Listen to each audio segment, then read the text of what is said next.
Баршаңызға қайырлы күн, менің оқырмандарым, менің қазақ жарнамызға қош келдіңіздер. Сіздермен Динара. Бүгін сіздерге макви пирогтың жасалу жолын көрсететін боламын.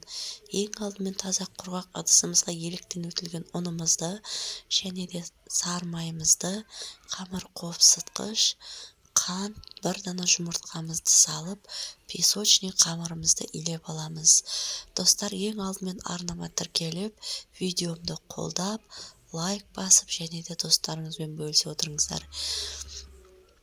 Қажетті заттарды описание бөлімінде қалдырамын. Достар, қамырды тез-тез осылай илеп, тоңазытқышқа 40-45 минутқа салып қоямыз. Қамырды қолда көп ұстаудың қажеті жоқ, құрамында сары май бар. Жасап көріңіздер, жасалу жолы өте оңай. Дәмі ерекше. Неке дайын болды. Осы қамырымды тоңазытқышқа 45 минутқа салып қойдым. Және де таза құрғақ ыдысымызға сары майымызды, қантымызды және де 2 дана жұмыртқамыздың ағын салып, үстінен 2 ас қасық жүгері ұнтағын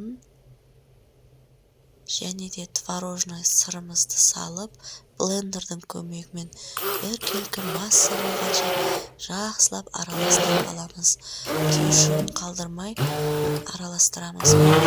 Иртыш формасының қаймағы дәмі ерекше болады.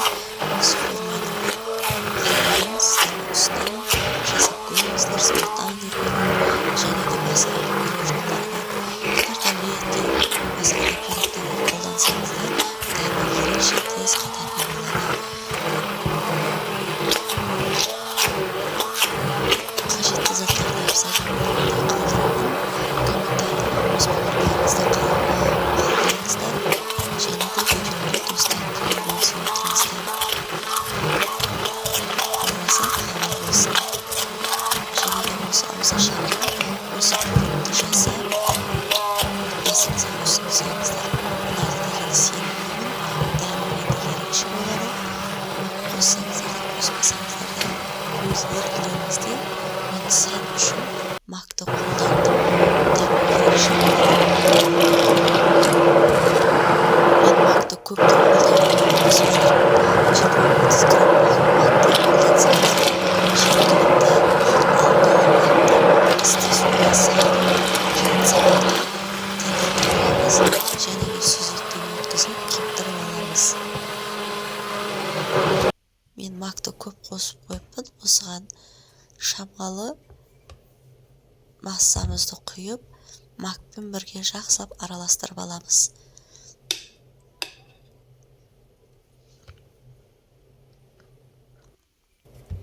Мінекей, массамызды құйып, макпен араластырдым.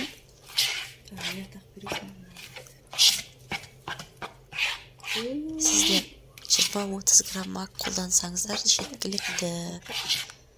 Мен көп қосып жіберіппін.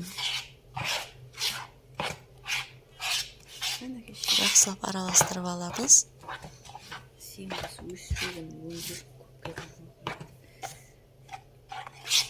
Үйлеріңізге қонақ келгенде өте тез және тез дайын болатын пирогтың бір түрі жасап көріңіздер.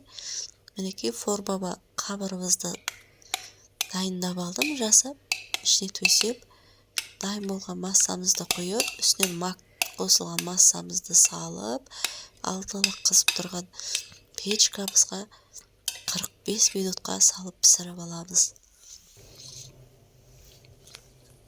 Осылай жақсылап бір келке тегістеп аласыздар.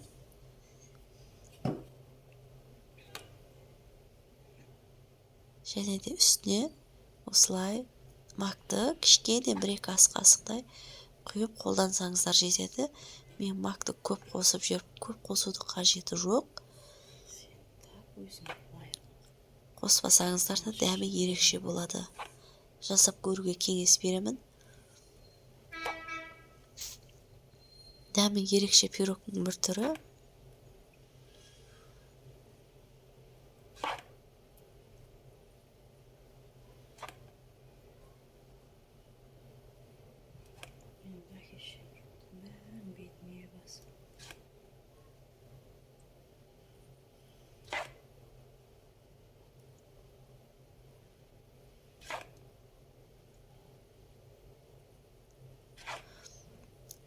дайын болған печкамызға 45 минутқа пісіріп алдым.